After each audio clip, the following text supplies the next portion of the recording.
అఖండ cinema Balayya బాబుకి విశ్వరూపాన్ని చూపించినటువంటి సినిమా. అలాగే అఖండ సినిమా అట్టర్ ఫ్లాప్ అని ప్రచారం చేసిన వాళ్ళందరికీ కూడా చాలా చాలా థ్యాంక్స్ చెప్తున్నాను. మై డియర్ ఫ్రెండ్స్, నేను మీ ప్రియా చౌదరి.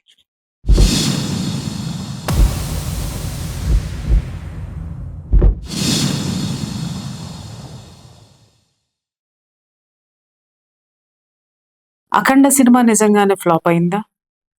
ఓ విషయం చెప్పాలి, మీతో షేర్ చేసుకోవాలి my dear friends. Akhanda cinema రిలీజ్కి ముందు అద్భుతంగా సంచలనాన్ని సృష్టించినటువంటిది. అలాగే టీజర్ రిలీజ్లో కూడా ఒకానొక డైలాగ్ ఏదైతే ఉందో, ఏ దేశానికి వెళ్ళినా మతం కనిపిస్తుంది, కానీ ఈ దేశంలో ఎటు చూసినా కనిపించేది ధర్మము, అదే సనాతన హైందవ ధర్మము అని ఒక మాట అన్నారు చూసారా. అది ఎక్కడో ప్రతి ఒక్క హిందువుకి ఆ గుండెల్లో అలా నిలిచిపోయింది. ఒక చైతన్యాన్ని, నిద్రపోయినటువంటి ఆ సనాతన ధర్మం యొక్క చైతన్యాన్ని మేల్కొల్పింది ఆ ఒక్క డైలాగ్. అలాగే మై డియర్ ఫ్రెండ్స్, యాక్చువల్గా ఏంటంటే నేను సినిమాలు పెద్దగా చూడను, చాలా సెలెక్టివ్గా చూస్తూ ఉంటాను. అయితే అఖండ 2 రిలీజ్ అయినప్పుడు కూడా రిలీజ్ అయిన రోజున వెళ్ళడము, లేకపోతే ఇంకొకటి నేను చేయలేదు. జస్ట్ చూద్దాము, మెల్లగా నిదానంగా చూద్దాం. మూవీ చూసి రివ్యూ ఇవ్వాలి అని అంటే నేను రివ్యూలు ఇవ్వను, విశ్లేషణ మాత్రమే చేస్తా. ఓకే, చేద్దాం అనుకున్నాను, నా పనుల్లో కొంచెం బిజీ ఉన్నా. తర్వాత నేను చూసిన క్షణము చాలా చాలా చాలా చాలా చాలా మంది చెప్తున్నారు అఖండ సినిమా అద్భుతంగా ఉంది. చెప్పిన వాళ్ళు ఎవరు? బాలయ్య అభిమానులు. చెప్పిన వాళ్ళు ఎవరు? టీడీపీ కార్యకర్తలు. చెప్పిన వాళ్ళు ఎవరు? టీడీపీ భజన మీడియా. ఇది వినిపిస్తూ అఖండ సినిమా అట్టర్ ఫ్లాప్ అంటగా, థియేటర్లు ఖాళీగా ఉన్నాయంటగా, బాలయ్య సినిమా ఇదంటగా అదంటగా అనేటటువంటి థంబ్నెయిల్స్ చూసిన తర్వాత నేను ఒక్కసారి ఆశ్చర్యపోయాను. ఎందుకు అనంటే బోయపాటి శ్రీను డైరెక్షన్ అంటే నాకు నిజంగా చాలా ఇష్టం. ఎందుకనంటే ఒక చైతన్యం వస్తుంది బోయపాటి సినిమా చూస్తే. అది బాలయ్య బాబుకి, బోయపాటి గారికి మాత్రమే సొంతం. అది ఆ కనెక్షన్, వాళ్ళ యొక్క ఆ సోల్మేట్స్ అంటాను నేను వాళ్ళిద్దరిని కూడాను. ఆ ఎనర్జీస్, వాళ్ళిద్దరు ఎనర్జీస్ మాత్రమే బాగా సెట్ అవుతాయి. అలాంటి Boyapati Seenu utter flop cinema ఎలా తీశాడు, అది కూడా బాలయ్య బాబు తోటి అనేటటువంటి ఒక డౌట్ వచ్చి వెంటనే నేను టికెట్స్ బుక్ చేసుకొని థియేటర్కి వెళ్ళడం జరిగింది. థియేటర్లో చెప్తున్నాను కదా, నిజంగా అన్నట్టుగా థియేటర్ మొత్తం ఖాళీగా ఉంది. నేను నిజంగా షాక్ అయ్యాను. ఓయ్ బాబు, థియేటర్ అంతా ఇంత ఖాళీగా ఉంది, ఇప్పుడు నేను 2 గంటలు ఈ సినిమా చూస్తూ కూర్చోవాలా? సరే, ఎప్పుడైనా సరే ఓటీటీలో వచ్చినప్పుడు చూద్దామని వెనక్కి వెళ్ళిపోదాం అనుకున్నా. కానీ ఎందుకో తెలియదండి, ఒక బలమైనటువంటి శక్తి నన్ను లాగి అక్కడ కూర్చోబెట్టింది. నేను వెళ్ళి కూర్చున్న తర్వాత కొంతమంది ప్రేక్షకులు వచ్చారు, కూర్చున్నారు. సినిమా మొదలైంది. మొదలైన తర్వాత ఆ సినిమా నడుస్తుంది. చూస్తున్నాను. ఓహో, అందుకా వీళ్ళు ఇలా రాశారు, ఓహో అందుకా ఇలా జరిగింది, ఓహో అందుకా అని అలా కూర్చుని ఇలా లేచి వెళ్ళిపోదాము అని ఒకానొక క్షణంలో అనుకున్నారు. నిజం చెప్తున్నా, బాలయ్య అభిమానులు నన్ను తిట్టుకున్నా సరే, తిట్టుకుంటూ కింద కామెంట్లు పెట్టినా సరే,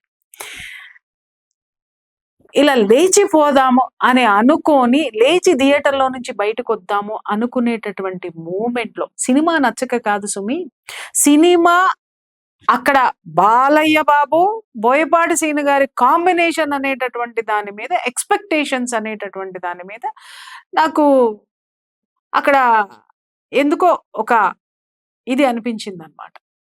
తక్కువని ఒక సీన్ అండి, అలా కూర్చోబెట్టింది నన్ను.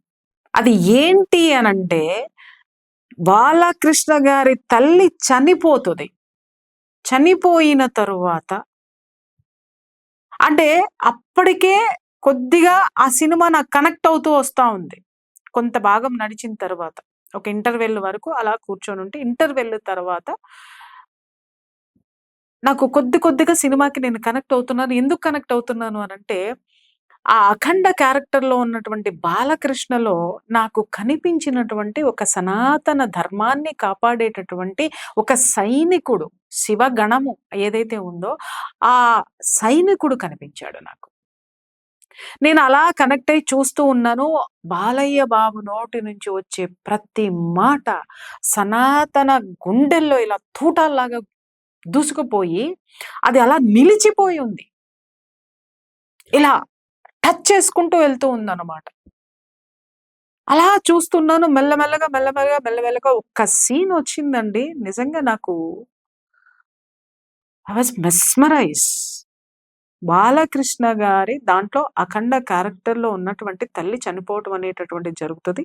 ఆ తల్లి ఏం కోరుకుంటది అనంటే, నేను నా కట్టె అతగాడు వచ్చి, నా కొడుకు వచ్చి తలకొరువు పెడితే తప్పితే ఇది మట్టిలో కలవదు అని.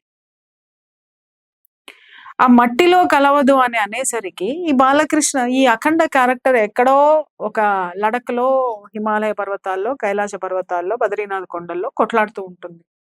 అక్కడ నుంచి ఎక్కడో ఉన్నటువంటి ఒక పల్లెటూరులోకి బాలకృష్ణ ఆ అఖండ క్యారెక్టర్ రావడం అనేటటువంటిది జరగనటువంటి పని. అప్పుడు తల్లి చనిపోయినప్పుడు ఇంకొక బాలకృష్ణ వెయిట్ చేస్తూ ఉంటాడు. తలగొరువు పెట్టు అనంటే, నేను పెట్టనండి. ఎందుకనంటే ఈవిడ ఆయన వచ్చి తలగొరువు పెడితే గాని ఈ కట్టె కాలదు అని చెప్పేసని అని మా అమ్మ కోరుకుంది. నేను ఆ పని చెయ్యలేను అనంటే, అప్పుడు ఊరి పెద్దలందరూ చెప్తారు. చూడయ్యా, ఆమె అంది కరెక్టే, కన్న తల్లి కాబట్టి కోరుకుంది. కానీ ఇలా ఈమెని ఈ పార్థివ దేహాన్ని ఇలా ఉంచలేం కదా! కాబట్టి మనకి ఆయన వచ్చేటటువంటి ఛాన్స్ లేదు గదా! దయచేసి తలగొరివి పెట్టు అని చెప్పేసని ఊరి వాళ్ళందరూ నచ్చచెబితే, ఆయన తలగొరివి పెట్టడానికి సిద్ధమవుతున్నప్పుడు జనం మధ్యలో నుంచి ఈ అఖండ క్యారెక్టర్ వస్తుందండి. ఒక్కసారి నేను అలా చూస్తూ ఉన్నాను. ఏంటిది? అక్కడ క్యారెక్టర్ ఇక్కడికొచ్చింది. ఓకే. హ్మ్. అతనొక సాధకుడు. ఈ సాధకుల గురించి కూడా నాకు బాగా తెలుసు. సాధకుడు రావచ్చు. వాళ్ళెక్కడికైనా రాగలుగుతారు. అంత గొప్ప సాధకుడు వచ్చాడు. గుడ్. వచ్చాడు. తల్లి సెంటిమెంట్‌ని అది వర్కౌట్ చేశాడు. అతను మొత్తం తిరిగేసేసి, తలగొరువు పెట్టేసేసి, ఆ అఖండ క్యారెక్టర్ బాలకృష్ణ క్యారెక్టర్ ఇలా వెళ్ళిపోతుంటే, దీంట్లో ఉన్నటువంటి కాలుతున్నటువంటి కట్టె ఇలా లేస్తది పైకి. వాళ్ళ తల్లి ఆత్మ. ఆ కాలుతున్న కట్టెల్లో నుంచి ఆత్మ లేసి ఇలా ఆ క్యారెక్టర్ వెనక వెళ్ళిపోతూ శివయ్య అని పిలుస్తదండి. పిలవగానే ఒక్కసారి ఆ అఖండ క్యారెక్టర్‌లో నుంచి శివుడు ఇలా వస్తాడు. నిజం చెప్పనా? ఒళ్ళంతా నాకు అసలిట్లా దాన్నేమంటారు? రోమాలు నిక్కబొడుచుకొని అదొక అలౌకికమైనటువంటి ఒక స్థితికెళ్ళిపోయినాను నేనైతే మాత్రం. ఆ శివుడు క్యారెక్టర్ ఇలా వెనక్కి తిరుగుతుంది. అప్పుడు ఉంటదండి అక్కడ మాట్లాడేటటువంటి మాటలు, ఆ శివుడి నోట్లో నుంచి వచ్చేటటువంటి ప్రతి పదాన్ని ప్రతి సనాతనుడు విని తీరాల్సిందే. మన ధర్మం ఎంత గొప్పదో విని తీరాల్సిందే. మన భగవంతుడు ఎంత గొప్పవాడో తెలుసుకోవాల్సిందే. అప్పుడు అడుగుతదామె, శివయ్య నా కొడుకు రూపంలో నువ్వొచ్చావా అనంటే, అప్పుడు ఆ శివయ్య చెప్తాడు. ఏమని అంటే, ధర్మాన్ని కాపాడటానికి అతనక్కడ యుద్ధం చేస్తున్నాడమ్మా. నా గణం, నా శివగణాన్ని నీ కడుపులో మోసావు నువ్వు. 9 నెలలు మోసి అతగాడికి జన్మనిచ్చావు నువ్వు.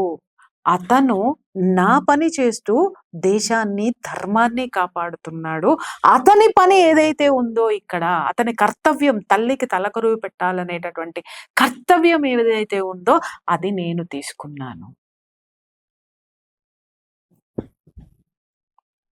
బోయపాటి నిజం చెప్తున్నాను.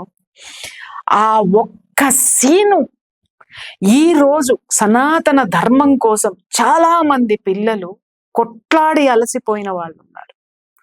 మాకేమి వస్తుంది అని ఫీల్ అయ్యేటటువంటి వాళ్ళున్నారు. నిజం చెప్తున్నాను. వాళ్ళు అలసిపోయారు.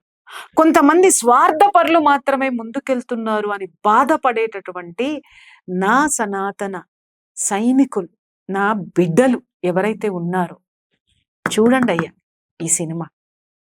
మనమెందుకు మన ధర్మం కోసం కొట్లాడాలో అర్థమవుతుంది. మనం ఎవరి కోసం మన ధర్మాన్ని కొట్లాడాలో మన కర్తవ్యాన్ని మనకి చెబుతుంది ఈ సినిమా. ఆ సినిమాలో బాలకృష్ణ ఉన్నాడా, ఎన్ని ఫైట్లు చేశాడు, లేకపోతే దాన్ని ఏమంటారు బ్యారల్ గన్ ఇలా పట్టుకొని తిప్పాడా, లేకపోతే ఇంకొకట ఇలాంటి చెత్త చూడకండి. మన ధర్మాన్ని మనం ఎందుకు కాపాడుకోవాలి, ఈ భూమి మీద సనాతన ధర్మాన్ని కాపాడేటటువంటి బాధ్యతని భుజానికి ఎత్తుకున్నటువంటి ప్రతి ఒక్కడు ఏ అంశకు చెందినవాడో ఈ సినిమాలో నాకు నా కర్తవ్యాన్ని రెట్టింపు చేసిందనే చెప్తాను నేను. ఎంత అద్భుతమైన సీన్ అంటే అది, ఎంత అద్భుతమైనటువంటి సీన్. అక్కడ బాలకృష్ణ ఇంకొక విషయం చెప్తాను. ఈ తల్లి చనిపోవడానికి ముందు అతను ఇంకొక దుష్ట శక్తితోటి, ఒక క్షుద్ర శక్తితోటి అతను ఫైట్ చేస్తూ ఉంటాడు బాలకృష్ణ. చేస్తూ ఒక్కసారి సడన్ గా ఇలా అంటాడు. ఎందుకు ఆగిపోతాడో అర్థం కాదు, ఎందుకు ఇలా ఫ్రీజ్ అయిపోయాడో అర్థం కాదు. ఆ తర్వాత మళ్ళీ కొన్ని సెకండ్స్, స్ప్లిట్ ఆఫ్ సెకండ్స్ మళ్ళీ తమాయించుకొని మళ్ళీ యుద్ధం చేస్తాడు. ఆ తరువాత ఆ యుద్ధం అయిపోయిన తర్వాత అక్కడ ఉన్నటువంటి ఆ పిల్లకు ఒక ఫోన్ వస్తుంది, వాళ్ళ నాయనమ్మ చనిపోయిందని. ఇతను తండ్రికి సోదరుడు అవుతాడు అఖండ క్యారెక్టర్. అప్పుడు చెప్తుంది, నానమ్మ చనిపోయింది బాబా, నువ్వు వచ్చి నానమ్మకి తలకొరువు పెట్టు, నానమ్మ బ్రతికున్నంత వరకు నిన్నే తలుచుకుంది అని అంటే ఆయన ఏమి మాట్లాడు, వెళ్ళి అక్కడ కూర్చొని శివలింగం దగ్గర ఇలా కూర్చొని ధ్యానంలో కూర్చుంటాడండి. అప్పుడు అర్థమవుతుంది యుద్ధం చేసేటప్పుడు ఆ తల్లి చనిపోయినటువంటి విషయము ఈ యొక్క ఆత్మకి ఎలా తెలుస్తుంది. చూడండి, మన సనాతన ధర్మంలో ఉన్నటువంటి శక్తి ఒక మనిషికి ఎంత అద్భుతమైనటువంటి శక్తి ఉందో తెలియచేసేటటువంటి ఈ గడ్డ మీద పుట్టడం ఎంత అదృష్టం అండి మనకి. అక్కడ ఉన్నటువంటి జనమంతా అమ్మాయి నమ్మదు. అరే నువ్వు ఇంత పాషాణుడు ఏంటి, నీ దేవుడు ఉన్నాడనంటే ఇంతమందిని ఎందుకు చంపుతున్నాడు, కరోనా ఇచ్చి ఎందుకు చంపుతున్నాడు, ఇంకొకటి ఇచ్చి ఎందుకు చంపుతున్నాడు, నీ దేవుడు ఉంటే ఎందుకు వచ్చి వీళ్ళందరినీ కాపాడడు, అసలు ఇవన్నీ రాకుండా చెయ్యాలి కదా అని ఆ పిల్ల, ఒక 17 ఏళ్ల పిల్ల అసహనానికి గురవుతుంది. నువ్వు అసలు దేవుడే లేడు, నువ్వు ఎలా మాట్లాడతావు, నువ్వు ఎందుకు దేవుడు అని మాట్లాడుతున్నావు, నువ్వు ఎక్కడున్నాడయ్యా నీ దేవుడు అని మాట్లాడుతుంది ఆ పిల్ల.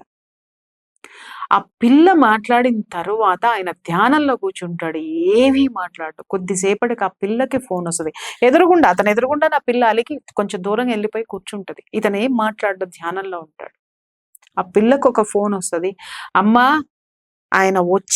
బాబా వచ్చి తలకొరివి పెట్టెళ్ళాడు మీ నాయనమ్మకి అని చెప్పగానే ఆ పిల్ల ఒక్కసారి షాక్ అవుతుంది. ఇక్కడే ఉన్నాడు ఈయన, అట్లెట్లా వెళ్ళి తలకొరివి పెట్టాడు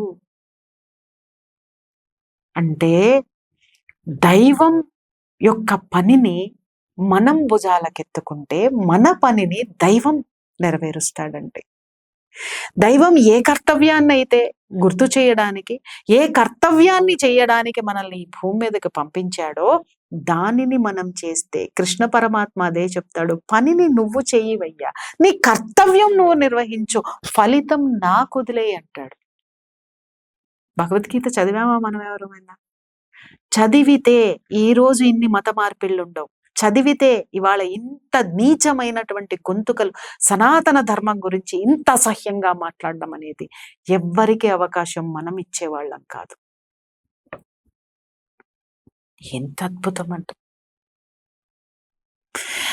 ఆ ఊర్లో ఉన్నటువంటి జనం మొత్తం కూడా ఇక్కడ దేవుడు అనేటటువంటి వాడే లేడు, ఉంటే ఇంతమందిని నాశనం చేస్తాడా, మా నాయకుడు చెప్పాడు దేవుడు లేడు, దేవుడు వల్లనే మేము ఇలా తయారయ్యాము, దేవుడు లేడు, దేవుడు ఉంటే ఇంతమంది నష్టపోరు అనేటటువంటి ఒక సిచ్యుయేషన్లో ఆ జనము ఈ అఖండని ప్రశ్నించినప్పుడు ఒక్క మాట చెప్తాడు. నేను ఇంతకు ముందు ఎపిసోడ్లో కూడా ఒక ఎపిసోడ్లో తిరుపతి ఇన్సిడెంట్లో ఒక అమ్మాయి మాట్లాడిన మాటల్లో ఆ సందర్భంలో చెప్పాను నేను ఆ మాట.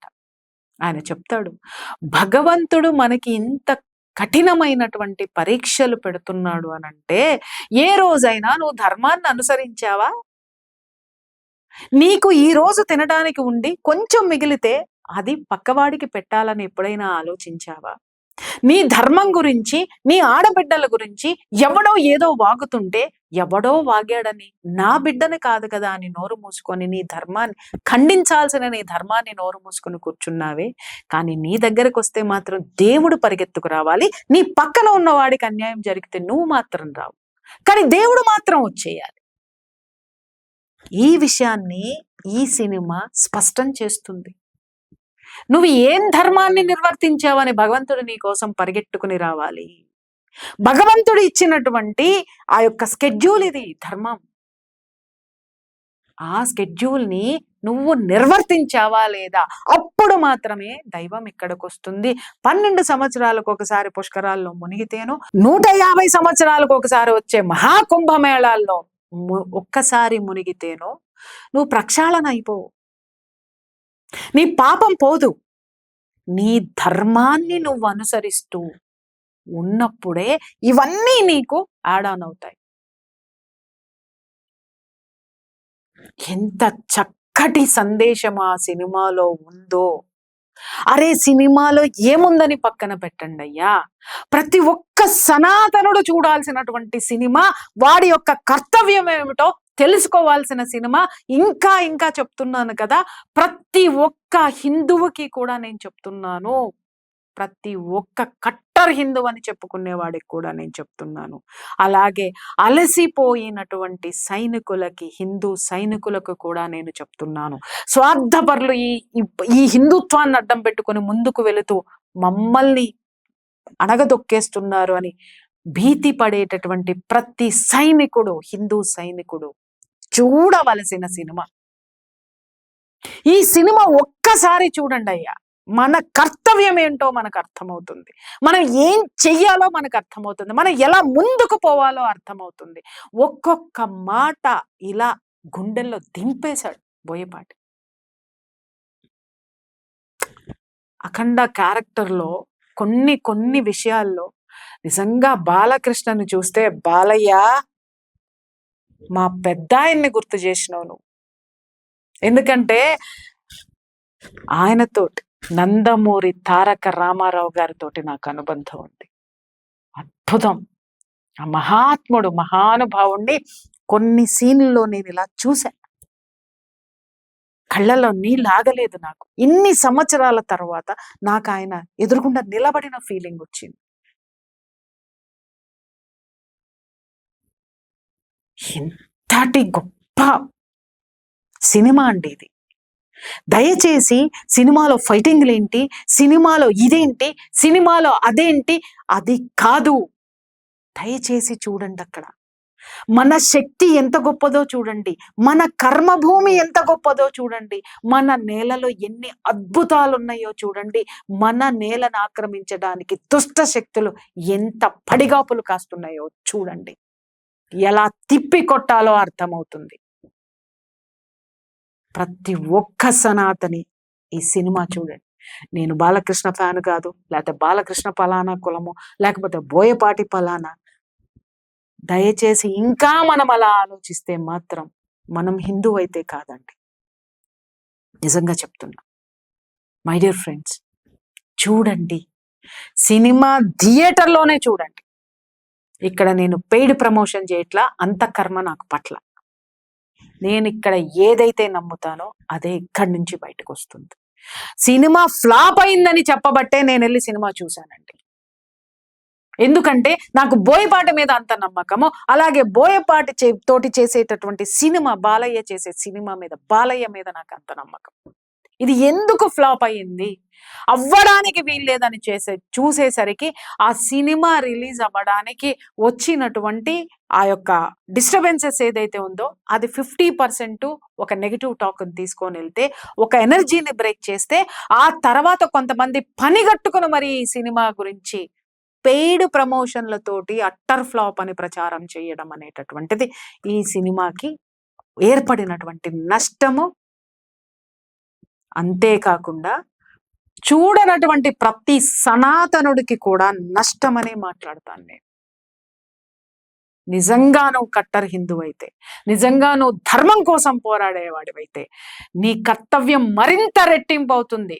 ఒక్కసారి. ఎందుకంటే విశ్వము మన పనిని మనకి గుర్తు చేయడానికి, మన యొక్క స్కెడ్యూల్ని అప్డేట్ చేయడానికి కొన్ని కొన్ని రూపాల్లో మనకి సందేశాలు ఇస్తుంది. ఆ సందేశాలు ఏ రూపంలోనైనా ఈ రోజు ఉన్నటువంటి స్థితిలో మనకు వస్తాయి. ఆ సందేశాన్ని అందుకోవడం కోసమైనా మనం ఆ సినిమా చూడాలి.